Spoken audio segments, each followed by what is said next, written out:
একসময় যে প্রচলন ছিল যে স্টেরয়েড ওষুধ ব্যবহার করে মানুষে মোটা তাজা করার জন্য খারাপ জিনিস ব্যবহার করে, কিন্তু এখন আর ওই ওষুধগুলা ব্যবহার করে না। এখন মানুষ সচেতন হয়েছে, খামারিরা সচেতন হয়েছে। গরু আসলে বিদেশি কোনো গরু হয় না, আমরা দেশের মাধ্যমে বিদেশি বীজ নিয়ে এসে দেশি গরুর পেটে ইনসুলেশন করেই কিন্তু ক্রস গরু তৈরি করি। হ্যাঁ, সো এটারও টেস্ট কিন্তু দেশির কাছাকাছি, এবং একটা বড় ফ্রিজিয়ান 8 মণ 10 মণের ফ্রিজিয়ানের টেস্ট কিন্তু দেশির চেয়ে বেশি।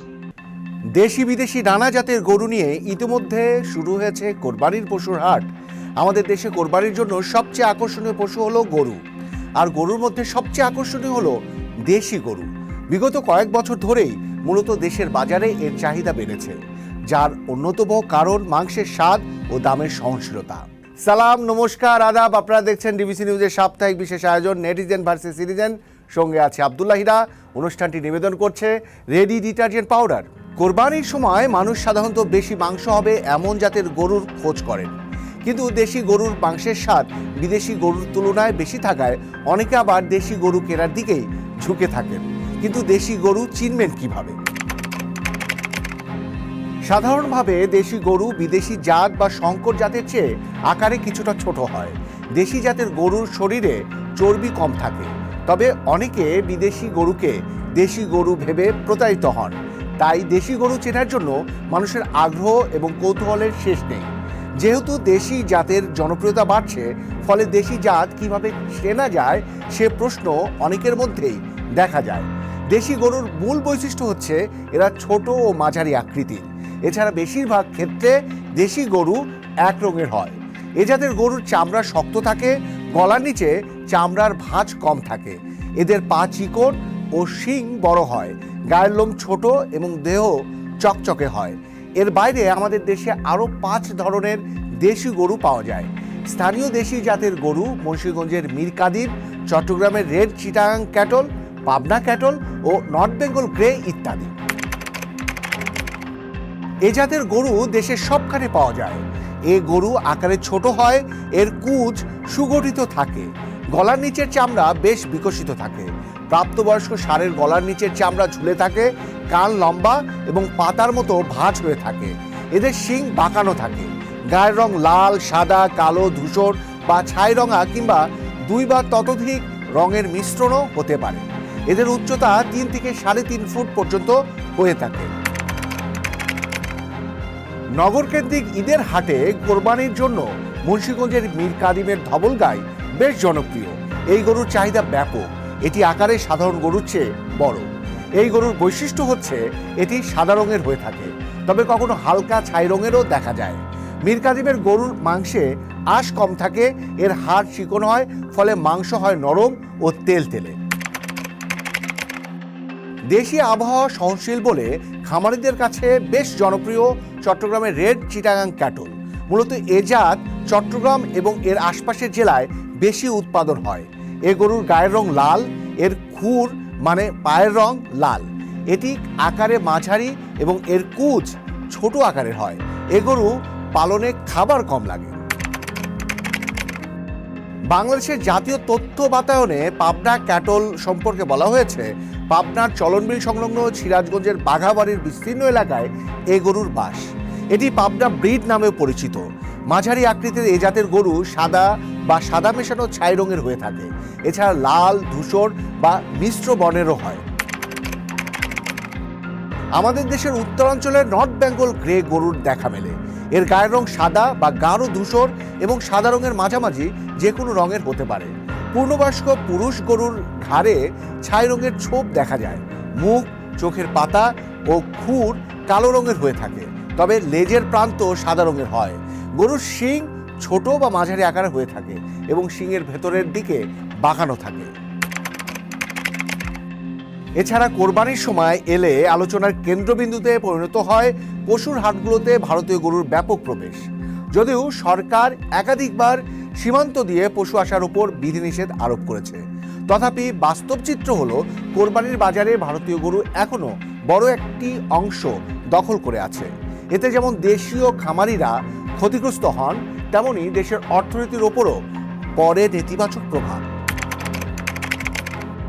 কোরবানির মৌসুমে সীমান্তবর্তী এলাকা চাঁপাইনবাবগঞ্জ, কুড়িগ্রাম, যশোর, সাতক্ষীরা, রাজশাহী, দিনাজপুর, মেহেরপুর ইত্যাদি দিয়ে ভারতীয় গরু গোপনে বা অঘোষিতভাবে প্রবেশ করে। এগুলো পরে ঢাকাসহ দেশের বড় হাটগুলোতে চলে আসে। ভারতীয় গরু অপেক্ষাকৃত আকারে বড়, দামে তুলনামূলক কম এবং সরবরাহ সহজ হওয়ায় অনেক পাইকার ও ক্রেতা এই গরুর প্রতি ঝুঁকে পড়ে। বাংলাদেশে গত কয়েক বছরে গরুর খামার খাতে ব্যাপক উন্নয়ন হয়েছে। লাখো খামারি স্থানীয় পর্যায়ে দেশি ও উন্নত জাতের গরু পালনে উৎসাহী হয়েছেন। কিন্তু ঈদের সময় সীমান্ত দিয়ে অগণিত ভারতীয় গরু প্রবেশ করায় বাজারে যোগান অতিরিক্ত বেড়ে যায়, যার ফলে দেশীয় খামারিদের গরুর দাম পড়ে যায় এবং অনেক সময় বিক্রি করাও কঠিন হয়ে পড়ে। এতে তাদের বিনিয়োগে লোকসান হয়। অনেকেই পরবর্তীতে পশুপালন থেকে মুখ ফিরিয়ে নেন। প্রতি বছর কোরবানির ঈদ সামনে এলেই দেশের পশুর হাটগুলোতে ভারতীয় গরুর ব্যাপক উপস্থিতি লক্ষ্য করা যায়। বহু বছর ধরে চাহিদার বড় একটি অংশ পূরণ করে আসছে সীমান্ত দিয়ে আসা ভারতীয় গরু। তবে সাম্প্রতিক আন্তর্জাতিক ও রাজনৈতিক প্রেক্ষাপটে এবারের চিত্র ভিন্ন হতে পারে বলেই মনে করছেন বিশ্লেষকরা। ভারত পাকিস্তান সীমান্তে উত্তেজনা, ভারতের অভ্যন্তরের রাজনৈতিক অস্থিরতা এবং নির্বাচন পরবর্তী প্রশাসনিক অস্থিরতা সব মিলিয়ে বাংলাদেশে ভারতীয় গরুর প্রবাহ বাধাগ্রস্ত হওয়ার আশঙ্কা রয়েছে। এর সঙ্গে যুক্ত হয়েছে দুই দেশের কূটনৈতিক সম্পর্কে সাম্প্রতিক কিছু টানাপোড়েন, যা পশু আমদানির ক্ষেত্রে অঘোষিত বাধা হয়ে দাঁড়াতে পারে। এই প্রেক্ষাপটে দেশের কোরবানির পশুর বাজারে ভারসাম্যহীনতা সৃষ্টি হওয়ার আশঙ্কা প্রকট হয়েছে। প্রতি বছর চাহিদা অনুযায়ী দেশীয় খামারিরা যত পশু প্রস্তুত করেন তাতে কিছুটা ঘাটতি থেকেই যায়। সেই ঘাটতি পূরণে এতদিন ভারতীয় গরু একটি বিকল্প উৎস হিসেবে কাজ করত। যদি এবছর ভারতীয় গরু না আসে বা সংখ্যায় খুব কম আসে, তাহলে বাজারে চাহিদা অনুযায়ী সরবরাহ না থাকায় গরুর দাম বাড়তে পারে। বিশেষ করে মাঝারি ও বড় আকারের গরুর মূল্য বৃদ্ধি সাধারণ মানুষের নাগালের বাইরে চলে যাওয়ার সম্ভাবনা বা শঙ্কা তৈরি করবে। এমন পরিস্থিতিতে দেশীয় খামারিরাও এক ধরনের চাপের মুখে পড়তে পারে। একদিকে তাদের কাছে পর্যাপ্ত পশু না থাকলে অতিরিক্ত চাহিদা মেটানো সম্ভব হবে না, অন্যদিকে গরুর ঘাটতি দেখে অনেক মধ্যস্বত্বভোগী বাজারে কৃত্রিম সংকট তৈরি করে বাড়তি মুনাফা করার চেষ্টা করতে পারেন। এতে ভোক্তারা যেমন ক্ষতিগ্রস্ত হবেন, তেমনি খামারিরাও স্বাভাবিক বিক্রয় চক্র থেকে ছিটকে পড়বেন। এই সংকট থেকে উত্তরণে এখনই জরুরি ভিত্তিতে কিছু ব্যবস্থা নেওয়া প্রয়োজন বলে মনে করেন বিশেষজ্ঞরা। আজ আমাদের আলোচনার বিষয় কোরবানির পশুর হাটে দেশি গরু চেনার উপায়। আজকের আলোচনা আমাদের সঙ্গে নেটিজেন হিসেবে আছেন চট্টগ্রাম জেলা প্রাণী সম্পদ কর্মকর্তা ডক্টর মোহাম্মদ আলমগীর এবং সিটিজেন হিসেবে আছেন রংপুর ডেইরি ফার্মার্স অ্যাসোসিয়েশনের সাধারণ সম্পাদক SM আসিফুল ইসলাম। দুজনকেই স্বাগত জানাচ্ছি নেটিজেন ভার্সেস সিটিজেনের আয়োজনে। আমরা শুরুতেই যেতে চাই চট্টগ্রাম জেলার যিনি আছেন ডক্টর আলমগীর, প্রাণী সম্পদ কর্মকর্তা ডক্টর মোহাম্মদ আলমগীর, আপনাকে দিয়ে নেটিজেন হিসেবে আপনি একটু বলবেন যে আমাদের এই অঞ্চলে যখন এই কোরবানির পশুর হাট শুরু হয়, বিশেষ করে কোরবানি ঈদে, সেই পশুর আমদানিতে কীরকম অবস্থা তৈরি হয়, আমাদের দেশীয় যারা খামারি আছে তারা যোগান কেমন দেন, এবং এই যে প্রাণীর মানে আমরা যদি পশু কোরবানির ক্ষেত্রে বলি তাদের স্বাস্থ্যগত অবস্থা কেমন থাকে, মানে আপনার যদি প্রাথমিকভাবে বলেন যে নেট দুনিয়ায় কি কি তথ্য আপনি পান। ধন্যবাদ বিবিসি নিউজকে। যে আমাদের প্রতি বছর যখন কোরবান আসে তখন মানুষের মধ্যে একটা রমরম অবস্থা থাকে যে যারা গবাদি পশুকে হৃষ্টপুষ্ট করে লালন পালন করবে কোরবান উপলক্ষে, তাদের মধ্যে একটা আমেজের সৃষ্টি হয় এবং তারা প্রতি বছর ভালো দামে বিক্রি করবে আশা প্রত্যাশা করে। তো আমাদের যারা ভোক্তা, যারা কোরবান দিবে, তারাও ওরকম দেখা যাচ্ছে যে ভালো গরু কেনার জন্য একটা আগ্রহ থাকে এবং দেশি গরুর প্রতি বরাবর আমাদের যারা ভোক্তা তাদের একটা আগ্রহ থাকে। তারা এটাকে দেশি গরুটা ভালো পছন্দ করে এবং বিশেষ করে আমাদের যে লাল জাতের গরুগুলা বা আমাদের দেশি যে গরুগুলা দেখতে সুন্দর, ওগুলা সবাই কিনতে চাচ্ছে এবং তারা সবাই সুস্থ গরু কিনতে চায়। কেউ সাধারণত অসুস্থ গরু কিনতে চায় না, সবাই সুস্থ গরু কিনতে চাচ্ছে। এবং আমাদের যে একটা কথা প্রচলন আছে যে আমাদের গরুকে খামারিরা বিভিন্ন জাতীয় ওষুধ খাওয়ায়, স্টেরয়েড খাওয়ায়। এই যেসব গরুকে এরকম স্টেরয়েড খাওয়ায় ওগুলা দেখা যাচ্ছে দেখতে একটু নাদুস নুদুস বেশি হয় এবং তারা একটু অলস প্রকৃতি হয় এবং ওগুলা চঞ্চলতা কম থাকে। তো আমাদের খামারিরা দেখা যাচ্ছে যে তারা এখন স্মার্ট হয়ে গেছে। তারা সব তারা দেখা যাচ্ছে যে সুস্থ গাভী চিনে, সুস্থ গরু চিনে, এবং যেগুলো স্মার্ট লাফালাফি মানে করে। সাধারণ ক্রেতারা কি এরকম স্মার্ট হয়ে গেছে, মানে তারা কি চিনতে পারে, নাকি এই যে যেটি বললেন যে বিভিন্ন ধরনের খাবার খাওয়ায়, সেটা আসলে ওই গরুর স্বাস্থ্য ঝুঁকি কেমন থাকে, পাশাপাশি ওই গরু মানে সেটা ক্রেতাদের জন্য, কোরবানির জন্য কতটা মানে সুস্বাস্থ্যের মানে পশু হিসেবে মানে গণ্য হয়? না, আসলে সত্য কথা বলতে কি, আমাদের ক্রেতারা এখন অনেক স্মার্ট, তারা এগুলো চিনে এখন। এবং আমাদের তারা যেসব এখন আগের যে কথাগুলো প্রচলন ছিল যে স্টেরয়েড খাওয়ায়, এখন আমাদের কোনো খামারই এই স্টেরয়েড খাওয়ায় না। এবং এটা আমাদের প্রাণী সম্পদ দপ্তরের সব অলওয়েজ নজরদারিতে থাকে খামারিগণ। সুতরাং আর খামারিগণ যখন এটা স্টেরয়েড জাতীয় ওষুধ খাওয়াবে, তখন তারা নিজেরা এটাতে লসের সম্মুখীন হয়। দেখা যাচ্ছে আচ্ছা, হঠাৎ ঠিক করে আছে, তাদের 10টা গরু থাকে, আমরা আপনার কাছে আসছি ডাক্তার মোহাম্মদ আলমগীর। এই কোরবানি ঈদকে ঘিরে আপনাদের প্রস্তুতি কেমন, কি মনে হচ্ছে, বাজার দর কেমন যেতে পারে? আপনাদের খামারিরা, এই অ্যাসোসিয়েশনে যারা আছেন, তারা কি মানে এক্সপেক্ট করছে এবারের কোরবানিতে? আসসালামু আলাইকুম, সবাইকে ধন্যবাদ, বিশেষ করে ডিবিসি নিউজকে। আসলে ঈদ মানেই একটা আনন্দ। আর আমাদের খামারিদের জন্য, যারা বেসিক্যালি আমরা ফ্যাটেনিং করি, তো এই ঈদকে ঘিরেই কিন্তু আমাদের বিজনেসটা। আপনারা জানেন যে অনেক অনেক অনেক বেশি বিগত বছর থেকে গরু কিংবা খাসি কুরবানি হচ্ছে। তো আমাদের আলহামদুলিল্লাহ রংপুরে এবার প্রস্তুতি অনেক ভালো। আমরা রংপুর জেলার মধ্যে প্রায় 2.5 লাখ থেকে 3.5 লাখ গরু উৎপাদন করেছি রংপুর জেলায়। এবং আমাদের কুরবানির চাহিদা আছে প্রায় 1.5 লক্ষ। আমাদের 1,20,000 বাড়তি কুরবানির গরু রয়েছে, যেগুলো আমরা ইনশাল্লাহ সারা দেশে পাঠাবো। বরাবরের মতো আমরা রংপুর থেকে প্রতি বছরই গরু বাইরে যায়, বাংলাদেশের বিভিন্ন জেলায় যায়।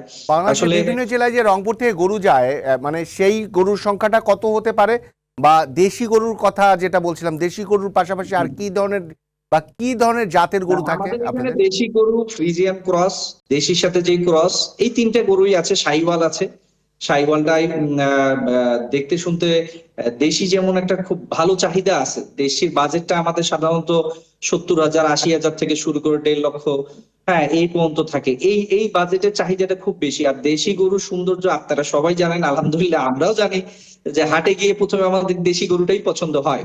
কারণ কি, তাদের লুক, তাদের পুঁজ, তাদের গলকম্বল, আসলে দেশি ব্যাপারটাই আলাদা। তারপরও ক্রস গরু, যে ফ্রিজিয়ান গরু যেগুলো আছে, এটা না হলে তো দেশের খাদ্য ঘাটতি পূরণ হবে না। এবং ফ্রিজিয়ান গরু না হলে, আসলে ফ্রিজিয়ান ক্রস গরু না হলে কিন্তু আমরা এই কুরবানিতে স্বয়ংসম্পূর্ণ হতে পারতাম না। আলহামদুলিল্লাহ সুখবর হচ্ছে, এবছর কিন্তু পর্যাপ্ত পরিমাণ গরু রয়েছে এবং বাড়তি গরু রয়েছে গোটা বাংলাদেশে। যেহেতু আমি গোটা বাংলাদেশ ডেইরি অ্যান্ড ফ্যাটারিং অ্যাসোসিয়েশনের সাংগঠনিক সম্পাদক, সেই হিসেবে বলছি, আমাদের কাছে যে তথ্য আছে, সেই তথ্যতে বাংলাদেশে গরু উদ্বৃত্ত আছে। বাহির থেকে গরু আমদানি করার তো কোনো প্রয়োজনই নাই।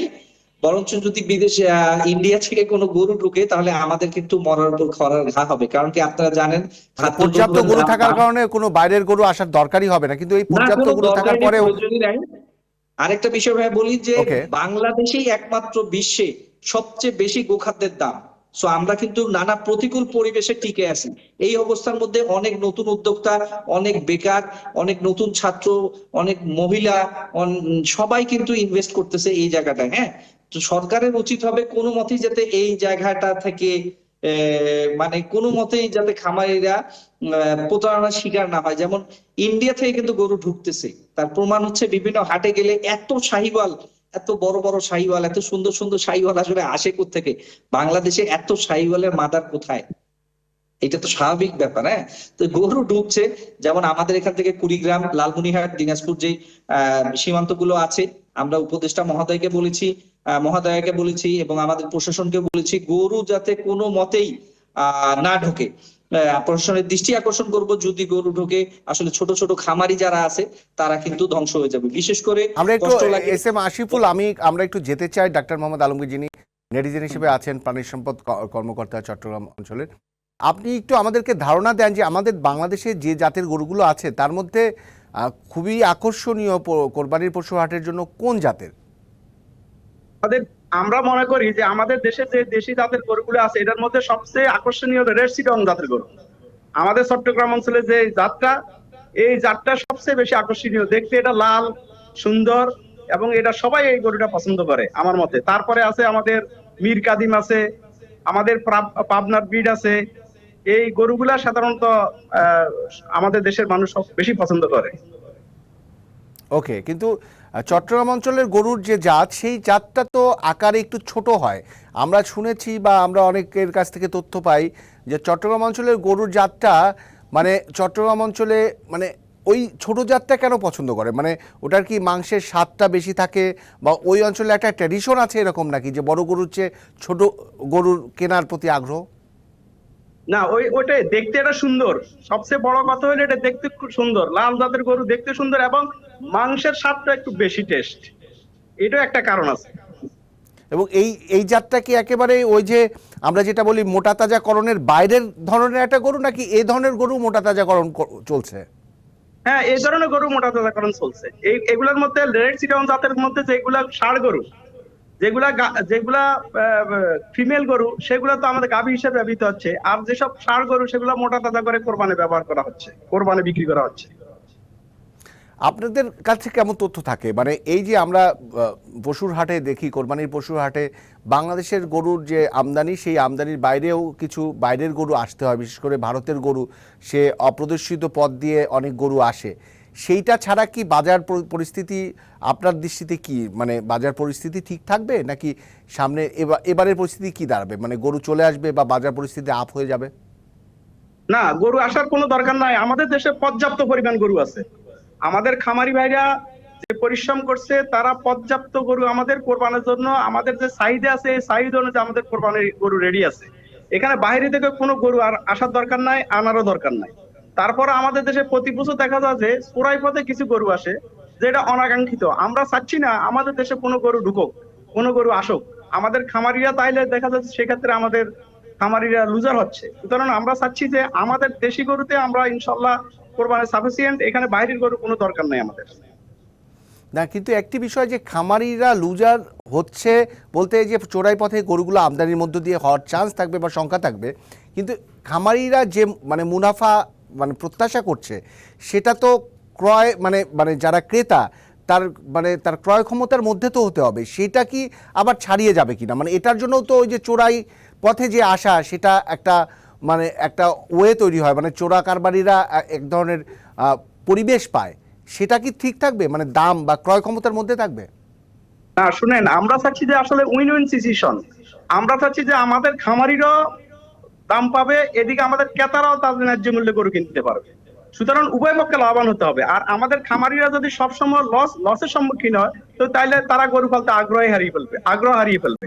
একই সুতরাং প্রশ্ন আমরা একটু এস এম আশিফুলের কাছে যেতে চাই। আপনি একটু ডক্টর মোহাম্মদ আলমগীর, একই প্রশ্ন নিয়ে একটু এস এম আশিফুল, আপনার অভিজ্ঞতা কি? মানে কি বলবেন, এবারের কোরবানির পশুর হাট কি সেরকম ক্রয় ক্ষমতার মধ্যে থাকবে ক্রেতাদের, নাকি অনেক আছে কিন্তু মুনাফা করবে বলে দামটা ক্রয় ক্ষমতার বাইরে চলে যাবে? না, অবশ্যই এবার কিন্তু মানুষের ক্রয় ক্ষমতার মধ্যেই গরু থাকবে, যেহেতু আমরা বারবার বলছি যে আমাদের গরু উদ্বৃত্ত আছে। হ্যাঁ, কুরবানির গরু উদ্বৃত্ত আছে। আর আমি বলি যে আমরা যারা ফার্মিং করি, কুরবানি ঈদে ফার্মিং এর চেয়ে একটা শ্রেণীর খামারি আছে যারা একটা দুইটা গরু করে। ধরেন একজন রিক্সাওয়ালা, একজন ডে লেবার বা কৃষক, সে দুইটা করে গরু করতেছে। একজন রিক্সাওয়ালা দুইটা গরু করতেছে, সে সারা কুরবানিতে গরুটা বিক্রি করে একটা কিছু করতে চায়। খুব আহামরি লাভ করে তা না, যেটা লাভ হয় সেটা দিয়েই। হ্যাঁ, এই শ্রেণীর লোকরা কিন্তু প্রতি বছরই গরু করবে, কুরবানির হাটে বিক্রি করবে, এবং যেটা মুনাফা হবে সেটা নিবে, বাকিটা দিয়ে আরেকটি ছোট গরু কিনে নিয়ে যে পরবর্তী বছরের জন্য রেডি করবে। এটা কিন্তু একটা ট্রেডিশন। হ্যাঁ, এই শ্রেণীর লোকগুলো কিন্তু অনেক অনেক বেশি আমাদের খামারিতে যে সংখ্যা তাদের চেয়ে বেশি। সো আল্লাহর রহমতে গরু এবার ক্রয় ক্ষমতার মধ্যেই থাকবে। আমরাও চাই, আমরা খামারিরা চাই যে দুধ এবং মাংসের দামটা কমুক, মানুষের সঞ্চয়তার মধ্যে থাকুক, কিন্তু খাদ্যদ্রব্যের দামটা এত আমরা বলেও আসলে কমাতে পারছি না, দেশের সিস্টেমটাকে চেঞ্জ করতে খাদ্য পারছি না। সত্যি খাদ্য কথা, খাদ্য গোখাদ্যর দাম বেশি হওয়ার কারণে এর প্রভাব পড়বে মাংসের অর্থাৎ অবশ্যই গরুর মূল্যে। এটা কিন্তু তবে যে এস এম অবস্থায় আশিফুল, আছে এই একটি বিষয় অবস্থায় আমরা দেখতে পাই যে বাজার পরিস্থিতিটা অনিয়ন্ত্রিত। মানে ধরুন কোরবানি ঈদে তো আপনিও নিজেও কোরবানি দেন, আপনি নিজেও কেনেন, বাজার থেকে এক হাট থেকে গরুর দাম অনেক কমে গেছে, অন্য হাটে বা ওই হাটেরই অন্য কোনো বারে সেই দাম অনেক চড়া গেছে। এই পরিস্থিতিটাও তো একটা ব্যাপার, এটাও তো একটা নিয়ন্ত্রণ বা একটা মানে একটা ইয়ের মধ্যে থাকা উচিত। রাফের মধ্যে না, ঢাকা হচ্ছে? আমি এই বিষয়টা হচ্ছে কি, হ্যাঁ আপনার এটা সম্পূর্ণ হাটের উপর নির্ভর করে। ধরেন একটা হাটে আমরা গেছি, দেখা গেছে 500 গরু আছে, ক্রেতা ঢুকে গেছে 1000, তখন অটোমেটিকলি আসলে দামটা বেড়ে যায়, এতে কারো কিচ্ছু করার নাই। হ্যাঁ, আবার একটা জায়গায় গেছি, দেখা গেছে যে গরু আছে 1000, ক্রেতা আছে 700, অটোমেটিকলি ওখানে দামটা কমে যায়। এখানে কিছু করার নাই। তবে এখন অনেকগুলো খামার স্মার্ট খামারি হয়েছে, যারা নিজেদের বাসায় 15টা 20টা 50টা, আমরা দেখছি 150টা গরু কুরবানির নিজের বাসায় বা নিজের খামারে করে রাখছে। হ্যাঁ, তো ওখানে গিয়ে আপনি দরদাম করে ফ্যামিলি নিয়ে খুব স্বাচ্ছন্দ্যে গরু কিনে নিয়ে আসতে পারেন। এটা এরকম কেন হয় ডিজিটাল এস এম আশিফুল, মানে এটাও কিন্তু একটা অভিজ্ঞতা যে আমরা যারা গরুর ব্যাপারী আছে, আপনারা তো খামারি, কিন্তু যারা ব্যাপারী হিসেবে বিভিন্ন খামার থেকে নিয়ে বিভিন্ন হাট বাজারে নিয়ে যান, তাদের ক্ষেত্রে অনেক সময় আমরা শুনতে পাই যে শহরে বা ঢাকার বাজারে যখন নিয়ে আসেন, তারা এক ধরনের জুয়া খেলেন, মানে দাম পেলে অনেক কিছু হয়ে যাবে, না হলে একদম খুব খারাপ অবস্থা। এবং ঢাকার বাজারে আমরা দেখেছি যে রশি কেনারও একটা খুব চলে, যে গরু পেলে নিয়ে যাচ্ছে, আবার অনেক সময় কেউ ক্রেতা নাই। মানে এটাও তো একটা ভারসাম্যহীন অবস্থা। না, এটা ভারসাম্যহীন অবস্থা। তবে বিগত বছরে আপনারা জানেন বাংলাদেশে এই ডেইরি সেক্টরে কিন্তু অনেক খেলা হয়েছে। হ্যাঁ, অনেক আপনারা সবাই জানেন যে বংশীয় গরু, এ গরু ও গরু, যাই হোক এগুলা কিন্তু এখন আর নাই। তবে ঢাকায় আমাদের প্রকৃত বেশ কিছু খামার আছে, যাদের খামারে গিয়ে ক্রেতারা গরু কিনতে পারবেন, বডি ওয়েটে কিনতে পারবেন, দেখে শুনে ভালো কিনতে পারবেন, হাটেও গিয়েও কিনতে পারবেন। এই ধরনের ইয়েগুলো আমরা অনেক কঠোরভাবে নিয়ন্ত্রণ করতেছি। আমাদের বাংলাদেশ ডেইরি অ্যান্ড ফ্যাটেনিং অ্যাসোসিয়েশনের সভাপতি, সাধারণ সম্পাদক, তারাও নজরদারিতে আছেন, এবং আমাদের উপদেষ্টা ম্যাডাম সেও নজরদারিতে রাখছেন, প্রাণী সম্পদ নজরদারিতে রাখছেন। এবার ইনশাল্লাহ এরকম হওয়ার সম্ভাবনা নাই।